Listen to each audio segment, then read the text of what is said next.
नमस्कार दोस्तों, मैं हूं दिनेश केवरा। स्वागत है आपका न्यूज़ टाइम एसटीएस न्यूज़ के इस अंक में। दोस्तों, आज एक ऐसे विषय के बारे में बात करने जा रहे हैं जिसके बारे में अभी बातचीत बहुत ज़्यादा प्रारंभ नहीं हुई है कि अगर मोदी जी जीत कर आते हैं तो अपने तीसरी टर्म के अंदर वो क्या करने जा रहे हैं। उसका एक आभास अभी से होना शुरू हो गया है कि सबसे पहला बड़ा बदलाव भारत के संघीय ढांचे में होने जा रहा है। संघीय ढांचे के अंदर केंद्र और राज्यों की जो व्याख्या है या उनकी जो डेफिनेशंस हैं, उनके अधिकार या उनके फंक्शंस उसको रीडिफाइन करने की कोशिश की जा रही है। और इस समय सुप्रीम कोर्ट की जो 9 जजेस की जो बेंच है, वहां पर जो मसला चल रहा है मिनरल्स के ऊपर रॉयल्टी का, जहां पहले 1 वर्ष में कहा गया था एक जजमेंट में कि रॉयल्टी इज अ टैक्स, फिर बाद में 2004 में कहा गया कि नहीं, ये टाइपोग्राफिकल एरर था, ये रॉयल्टी टैक्स नहीं होता है। एक्चुअली ये 9 जजों की जो बेंच है, ये भारत के भविष्य को तय करेगी और एक किस्म से राज्यों के और केंद्र के आपस के जो संबंध हैं और उनका जो रेवेन्यू इकट्ठा करने का तरीका है या कहां से वो रेवेन्यू इकट्ठा कर सकते हैं, ये उसके ऊपर शायद इनका एक ऐसा जजमेंट जो बहुत बड़ा आघात हो सकता है, उसके ऊपर डिस्कस करना भी जरूरी है। इससे पहले मेरे 4-5 पॉइंट और हैं। मैं अपने जो मित्र आज हमारे साथ हैं, मैं उनका परिचय करवा देता हूं। हमारे साथ नागपुर से विवेक देशपांडे जी, सर आपका स्वागत है। गुजरात से राजेश ठाकर जी, सर आपका बहुत-बहुत स्वागत है। और उत्तर प्रदेश से लखनऊ से आनंद वर्धन सिंह जी, सर आपका बहुत-बहुत स्वागत है। मुद्दा सिर्फ फेडरल स्ट्रक्चर को अब रीडिफाइन करने का नहीं है। ये 9 जजों की बेंच भविष्य के भारत को डिफाइन करेगी। क्या राज्यों के पास अपना कर कलेक्ट करने का कुछ साधन बचेगा या हर चीज केंद्र के पास आ जाएगी? 16वां फाइनेंस कमीशन अरविंद पनगड़िया को इसलिए बुलाया गया है कि जहां पर राज्यों के अधिकारों को सीमित किया जा सके। वन पॉइंट एजेंडा है उनको, यानी कि स्ट्रेंगुलेट कैसे किया जाए राज्यों के फाइनेंसेस को, उसका एक मुद्दा निकल कर आता है। सरकार ने एक नेशनल एजुकेशन पॉलिसी बनाई और हालांकि ये कंकरेंट सब्जेक्ट है, लेकिन इंपोज करने की कोशिश की और समग्र शिक्षा अभियान के 800 करोड़ से 1200 करोड़ के बीच की जिन स्टेट्स को मदद मिलनी थी इस वर्ष में पीएम श्री स्कूलों के द्वारा, जिसमें पंजाब है, दिल्ली है, तमिलनाडु है, केरल है, उड़ीसा भी है, बंगाल भी है, उनको ये पैसा देने से मना कर दिया गया है। अगर आप डॉटेड लाइन पे एनईपी के ऊपर साइन नहीं करोगे तो हम आपको पैसे नहीं देंगे। यानी कि यहां भी केंद्र ने जो पैसे देने हैं स्टेट्स को, वहां उसके ऊपर एक किस्म से ढक्कन लगा दिया गया है। कई मामलों में संवैधानिक चेंजेस किए जा चुके हैं, कुछ और चेंजेस आएंगे। एक बहुत बड़ा चेंज जो ऑलरेडी आ चुका है वो ब्यूरोक्रेसी को स्ट्रेंगुलेट करने का, जो स्टील फ्रेम ऑफ इंडिया वो ऑलरेडी मेल्ट हो चुका है। जुडिशियल सिस्टम को सबजुगेट करने की कोशिश की जा रही है। आर्म फोर्सेस को अग्निवीर के द्वारा ऑलरेडी स्मैश कर दिया गया है। एजुकेशन के ऊपर खर्चा जो मनमोहन सिंह के टाइम में 0.55% होता था जीडीपी का, अब घटकर 0.25% रह गया है। हेल्थ में जो 0.5% खर्चा था घटकर 0.2% रह गया है। एम्प्लॉयमेंट, महंगाई, एजुकेशन, हेल्थ सरकार के सिलेबस से बाहर है, इनका कोई महत्व नहीं है, सरकार इनके ऊपर काम नहीं करेगी।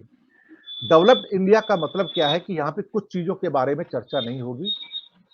सामाजिक चरित्रहीनता जो पतन हो रही है उसके ऊपर कोई चर्चा नहीं है। समाज में जो जहर फैलाया जा रहा है उसकी चर्चा नहीं होगी। जो असमानता बढ़ रही है उसकी चर्चा नहीं होगी। भारत के अंदर जो जोनल डिविजन्स हो रहे हैं, नॉर्थ साउथ का डिवाइड आ रहा है, उसकी चर्चा नहीं होगी।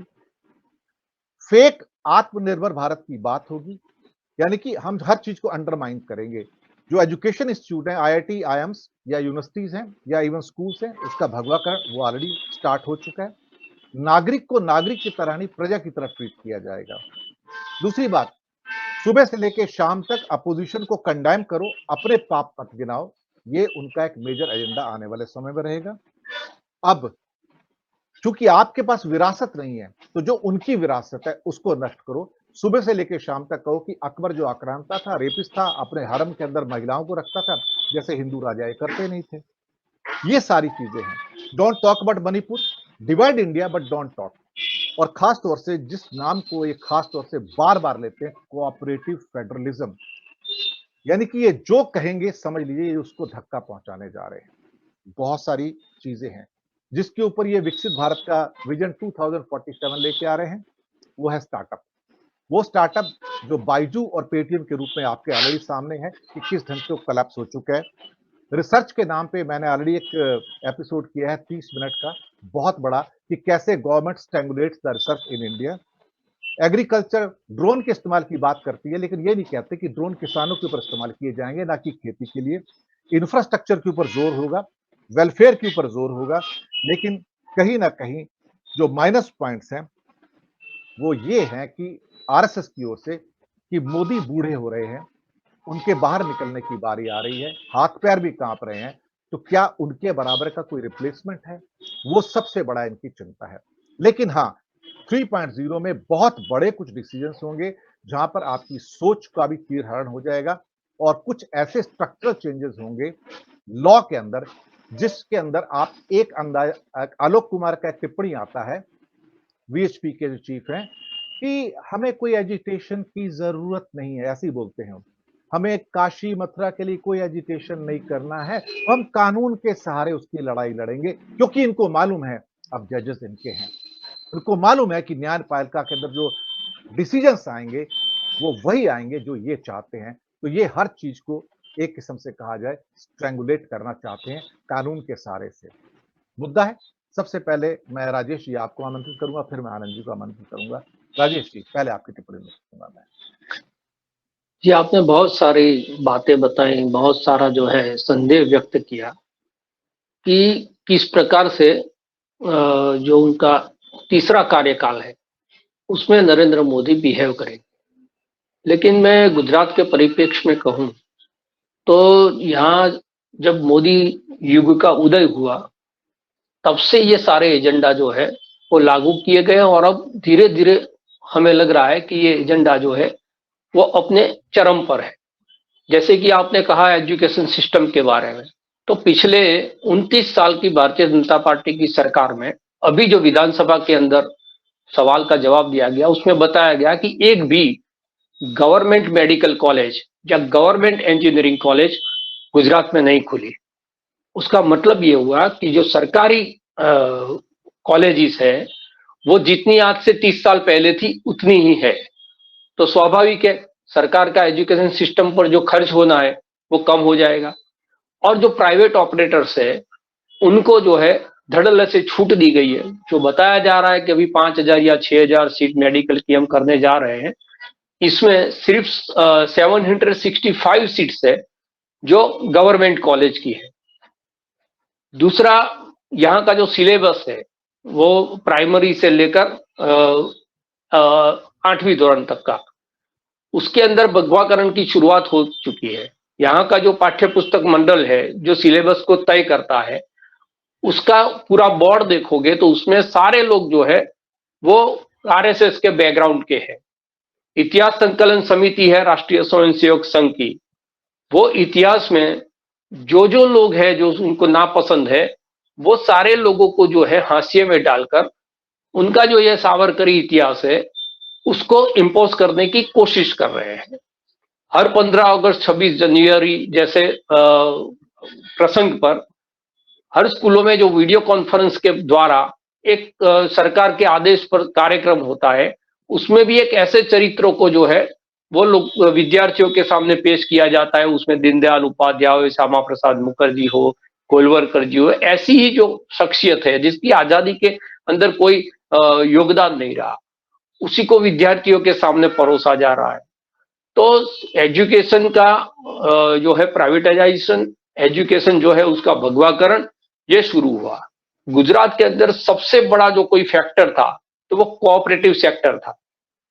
जो सहकारिता थी वो गुजरात के अंदर इतनी मजबूत थी कि यहाँ की जो मिल्क फेडरेशन है, यहाँ की जो एपीएमसी है, यहाँ की जो कोऑपरेटिव बैंक्स है, डेयरीज है, उस सारे के अंदर छोटे से छोटे गांव से लोग जो है उससे जुड़े थे और लगभग गुजरात जो है उसका 40% ग्रामीण लोग जो है वही सेक्टर के साथ जुड़े थे। उसको भी धीरे धीरे इन लोगों ने कब्जे में लेना शुरू किया। जो डेयरी के अंदर उनके विचारधारा के लोग चेयरमैन के उसमें नहीं थे, उसको किसी न किसी रूप से जो है उस पर पुलिस केस किया गया, बहुत सारे लोगों को जेल में डाल दिया गया, बहुत सारे लोगों को जो है प्रेशराइज करके भारतीय जनता पार्टी में सम्मिलित किया गया। तो अब जो पूरा कोऑपरेटिव सेक्टर है वो उन्होंने लगभग कब्जे में ले लिया है। और जो कोऑपरेटिव सेक्टर के अंदर चुनाव होते थे, वो चुनाव कभी किसी पार्टी के लेवल पर नहीं होते थे, उसमें भी अब भारतीय जनता पार्टी मैंडेट देना शुरू कर दिया है।